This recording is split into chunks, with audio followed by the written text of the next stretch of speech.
आता आपल्या आवडत्या मालिकेचे संपूर्ण भाग मालिका प्रसारित झाल्यानंतर लगेचच पाहू शकता पूर्णपणे मोफत फक्त सन नेक्स्ट वर। सॉरी हा समीर भाऊ, ते तुमचे पैसे द्यायला मला लईच लेट झाला। तुमची काही चूक नाही आहे, तुमच्या जागी मी असतो ना तर माझं पण असंच डोकं फिरलं असतं। हा माफ करा समीर भाऊ, मला वाटलं का बाबा तुम्हाला एवढ्या लगेच पैशांची गरज पडणार नाही म्हणून मी आपलं रस्त्यावर ही फालतू बडबड करत बसायला माझ्याकडे वेळ नाहीये आणि तुझं सॉरी तर नकोच आहे मला। माझे पैसे परत कधी देणार एवढं सांग। पैसे तुमचे पैसेच तर देऊन येतोय आता। हा काकींकडे म्हणजे तुमच्या आईंकडे सगळ्याचे सगळे पैसे परत दिले, total hard cash. Thanks. Sameer भाऊ आता काय? आता तुमचे पैसे दिले ना मी परत, म्हणजे आता म्हणजे आपला मॅटर तर सॉल्व्ह झाला ना भाऊ। आता आमच्या ओवीला परत घरी घेऊन या ना। नवरा बायकोला माहेरी टाकून गेला, चार चौघात बरं दिसत नाही ना। तू माझे पैसे मला न विचारता घेतलेस त्यावर मी चिडलो, तू पैसे परत केलेस त्यावर मी तुला थँक्स म्हणालो। आता मी संसारात कसं राहायचं, कसं जगायचं, कसं वागायचं ह्याचे धडे मला तुझ्याकडून नको। नाही नाही तसं नाही समीर भाऊ। समीर भाऊ, ओवी, वृंदा, अशोक काका हे सगळेच चांगली माणसं येतोय। अच्छा, म्हणजे आम्ही वाईट आहोत? हा? नाही मी वाईट आहे, माझी आई वाईट आहे म्हणून ओवीने माझ्या आईचा अपमान केला का? अपमान?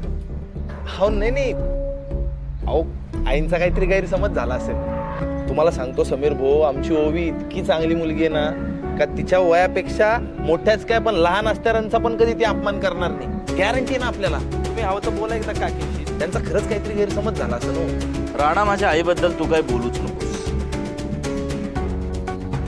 ओवीमुळे माझी आई दिवसभर काही न खाता पिता देवळात बसली होती, यासाठी मी ओवीला कधीच माफ नाही करणार।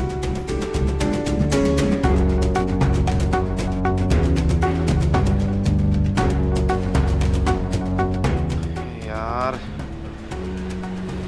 काय दुर्बुद्धी सुचली आणि या समीरचे पैसे काकांकडून मागितले।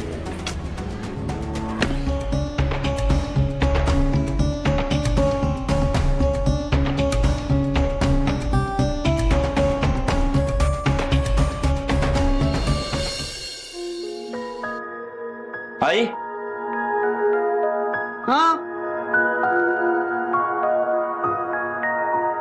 आई, तो राणा घरी आला होता? हो, आपले पैसे देऊन गेला। हुश. आणि हे काय? काय वा वा, तो पैसे देऊन गेला म्हणून काय पाहुणचार केलास की काय? बाई, मी कशाला त्याचा पाहुणचार करते? मी असं सुनावलं ना त्याला समीर, स्वतःचे पैसे सुद्धा आयुष्यभर जपून वापरतो का नाही बघ। मला पण आता वाटेत भेटला होता।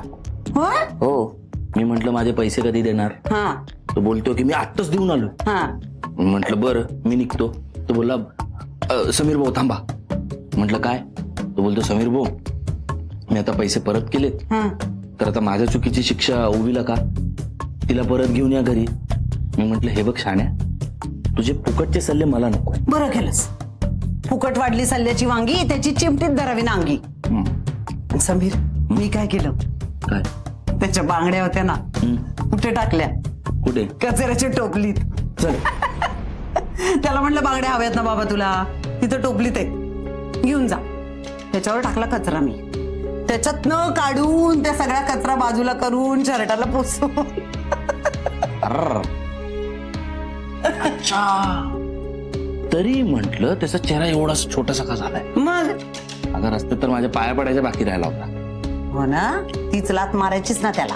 मी म्हटलं रस्त्यात तमाशे कशाला, मला घाई, खरंच बोलतोय की काय पैसे दिलेत की नाही, पण दिलेत हे नशीब। आणि तो तुझा दयाळू भाऊ राणादा चहा पिऊन जा, चहा पिऊन जा।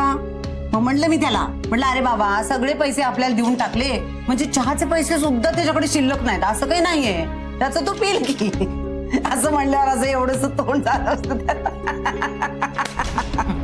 या आकाशला एवढा का पुळका येतो त्यांचा? काय माहिती, जिथे तिथं मध्ये मध्ये बोलत असतो तो।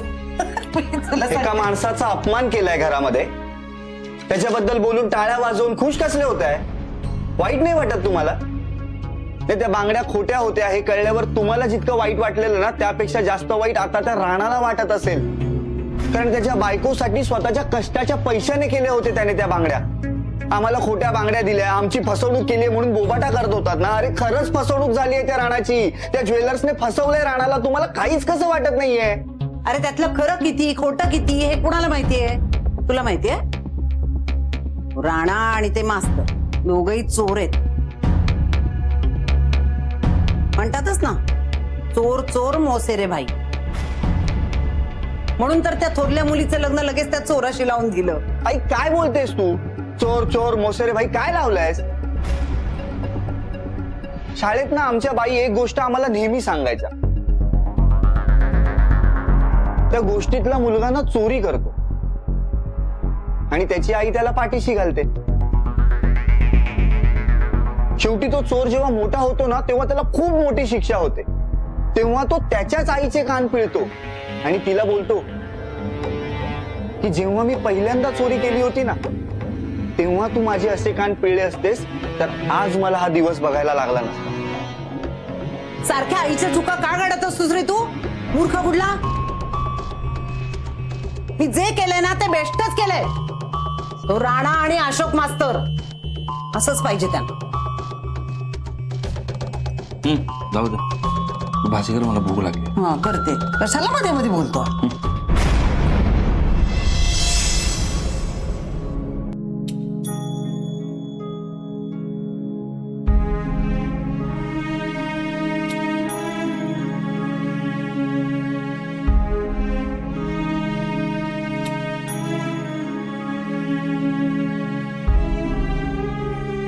ओवी, कसला विचार करतेस बाळा?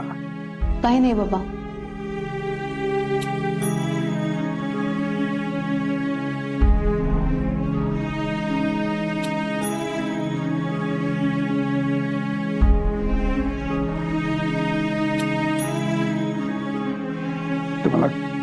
तुम्हाला काही सांगितलं नाहीस तरी मला कळतंय बाळा.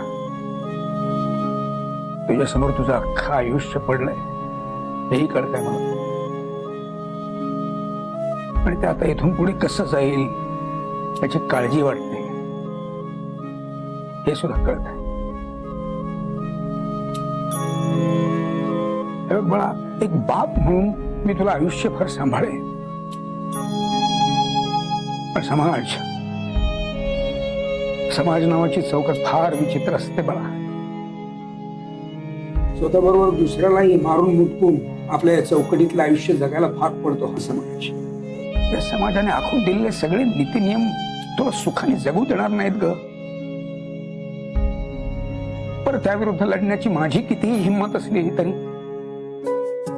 तुझ्या वाट्याला हे असलं आयुष्य येऊ नये असं मला मनापासून वाटतंय.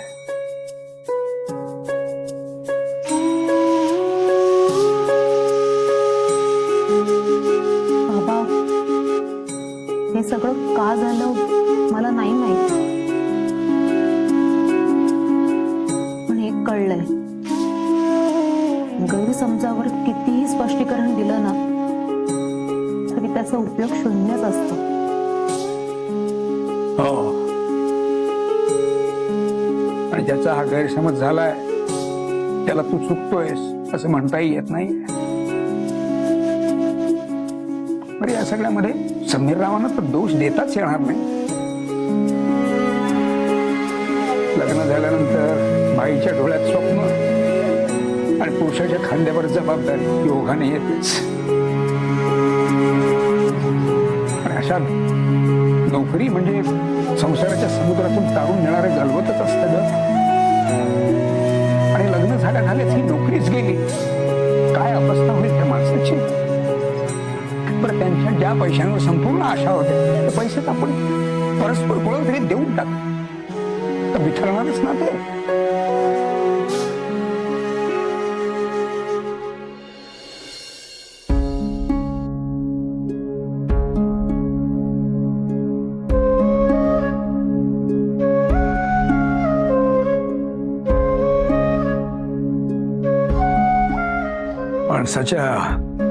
माणसाच्या सगळ्या आशा संपवून त्याला परत तू शहाण्यासारखं वाग असं म्हणणं फार कठीण असतं बाळा.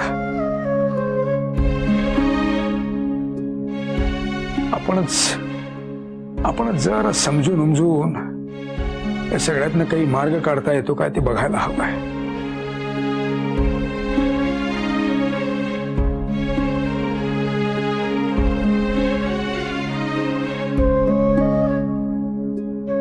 बाबा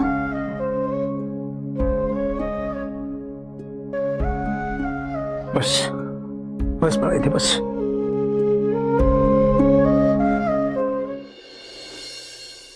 म्हणजे समीररावांशी पुन्हा एकदा शांतपणे बोलून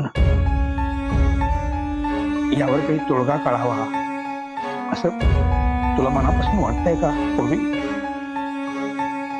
नाही अगदी वेळ घे आणि शांतपणे विचार करून मला काय ते सांग.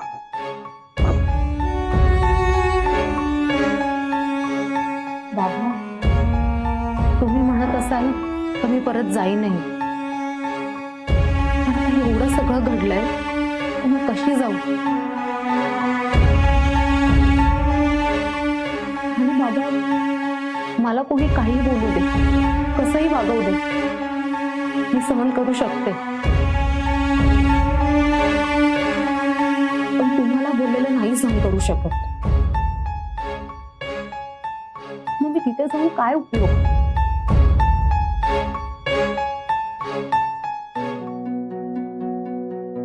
बरोबर आहे बाबा ताईचं.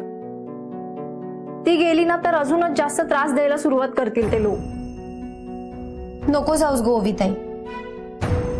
अगं तुम्ही फक्त आत्ता जे चित्र दिसते त्याचाच विचार करताय, पण मी तिच्या भविष्याचा विचार करतोय बाळांनो. भविष्याला काय झालंय? आम्ही चौघी जोपर्यंत तुमच्या बरोबर आहोत ना बाबा, तोपर्यंत भविष्य एकदम छान असणार आहे. काय ग वेदा? मग काय बाबा, फर्स्ट क्लास लाईफ असेल आपलं. बाकीच्यांचं माहित नाही, पण बाबांसोबत मी कायम असणार. मी पण.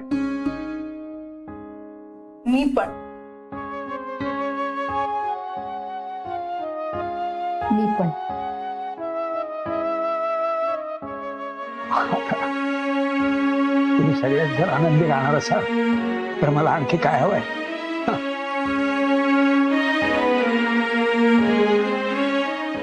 मी सुद्धा कायम तुमच्या सोबतच राहीन. काका काका आपण सगळे प्रॉब्लेम सेटल केले. काका सगळं सॉल्व्ह केलं आपण. त्या समीरचे म्हणजे समीररावांचे सगळे पैसे देऊन टाकले. आज दुपारीच देऊन टाकले. ओवी आता तुला तिथं काहीच त्रास होणार नाही, गॅरंटी आपली. काका एकूण एक पैसा दिलाय समीररावांचा, माफी पण मागितली त्यांची, टोटल हार्ड कॅश. राणा एवढं सगळं करून गेल्यानंतर सुद्धा तुझी इथे माझ्यासमोर येऊन उभं राहायची हिंमत कशी झाली? त्याला आत्ताच्या आता इथून घेऊन जा. काका नाही, मला मान्य आहे, चूक झाली आपल्याकडनं, पण तुम्ही असं चूक त्याला चूक म्हणतोस तू? अरे आजवर या घराने न पाहिलेले सगळे अपमान पाहिलेत. समीरराव इकडे येऊन नको नको ते बोलून गेले, नको नको ते आरोप करून गेले, फक्त तुझ्यामुळे. दारू पिऊन तुझं काय धिंगाणा घातलायस ना, तो बघून या घराचा कोपरा कोपरा अगदी थंड झाला. आजपर्यंत तुला मी खूप सांभाळून घेतलं, पण आज तुझ्या गोंधळामुळे माझ्या पोरींचे आयुष्य धावणीला लागले. तुम्ही शांत व्हा बघू. आधीच तुमची तब्येत बरी नाहीये, त्यात अशाने आणखीन त्रास होईल. आणि आता झालं ते झालं. उगाच राणाला ओढून काय त्याने ठीक होणार आहे का सगळं? नाही ना. आणि त्याने पैसे दिलेत ना. म्हणून का आपण गप्प बसायचं? आणि आजवर याला मी कायम पाठीशी खालत राहील, कायम सांभाळून घेतलं याला. पण नाही, यावेळी याला त्याच्या चुकीची शिक्षा मिळालीच पाहिजे.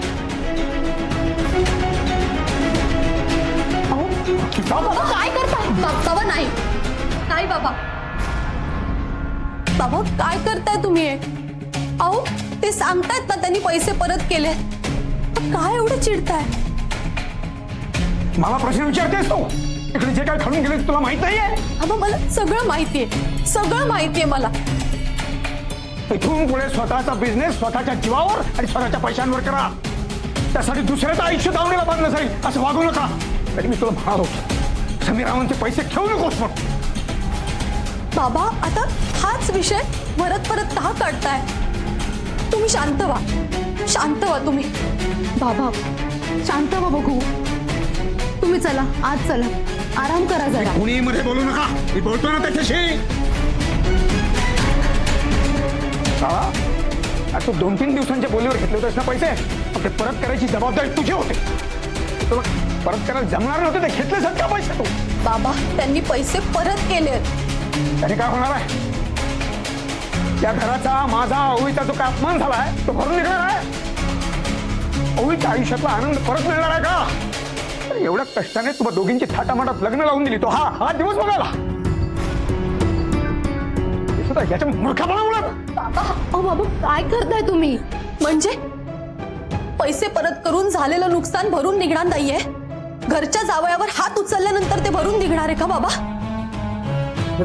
वृंदा थांब, तू इकडे. आता बिलकुल काकांना कुणी अडवायचं नाहीये. शपथ आहे माझी कुणी मध्ये आले तर. काका मी चूक केली ना, मग मला सजा भेटलीच पाहिजे. तुम्हाला मला मारून बरं वाटणार असेल ना काका, तर तुम्ही बिंदास मारा, पाहिजे तेवढा मारा काका. हक्क आहे ना तुमचा, हक्क आहे तुमचा. आपण एका शब्दानं बोलणार नाही.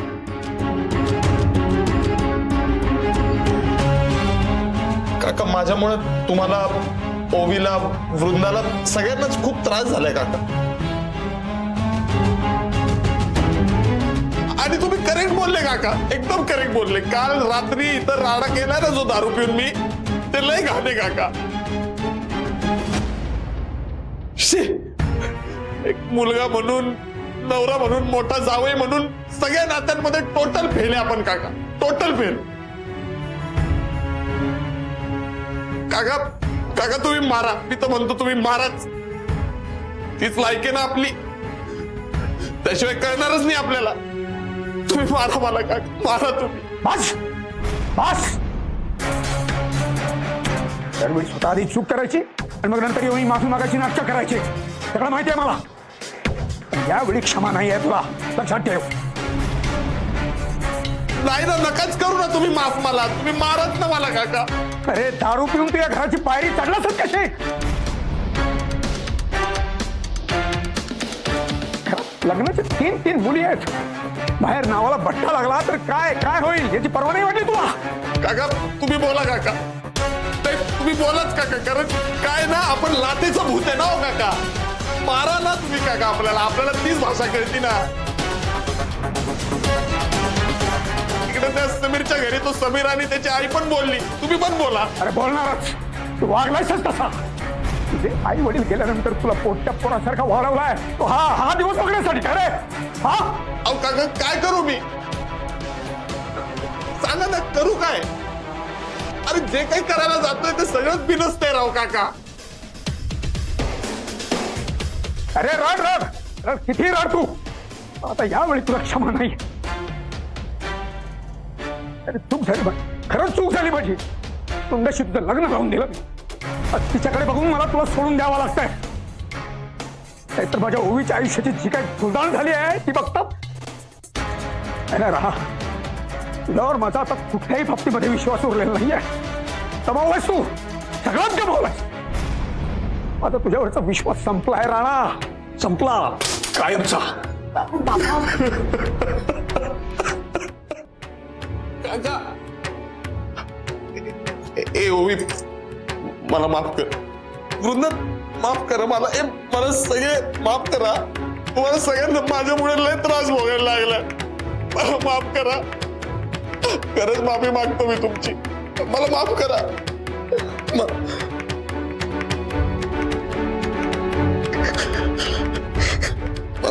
माफ कर आबा.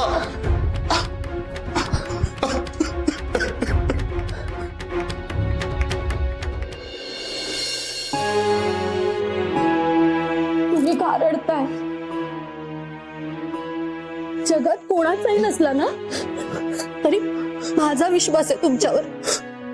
सगळ्यांच्या मदतीला धावून जाता. सगळ्यांवर जीव आहे तुमचा. नका रडू. कोणी काही बोललं ना तरी मी आहे तुमच्या सोबत. अगं पण मी काकांचा भरोसा तोडला ना वृंदा. अहो ते रागाच्या भरात बोलले, त्यांच्या मनात काही नसेल तसं. आणि विश्वासाचं सांगायचं तर तो तुम्ही पुन्हा मिळवाल, मला खात्री आहे. आता आपलं ठरलंय ना बिझनेस करायचा, मग त्याच्याकडे लक्ष द्यायचं. हं? रडू नका. मला माहितीये तुम्ही सगळ्यांपेक्षा वेगळे आहात. तुम्ही करून दाखवाल.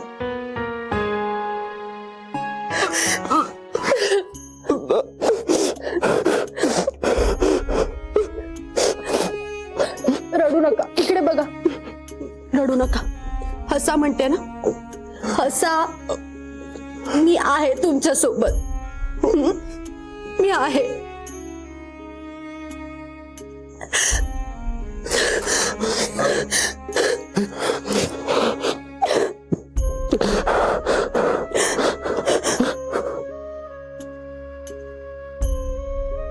एवढी संकट असून दोघं एकमेकांना किती धरून आहेत.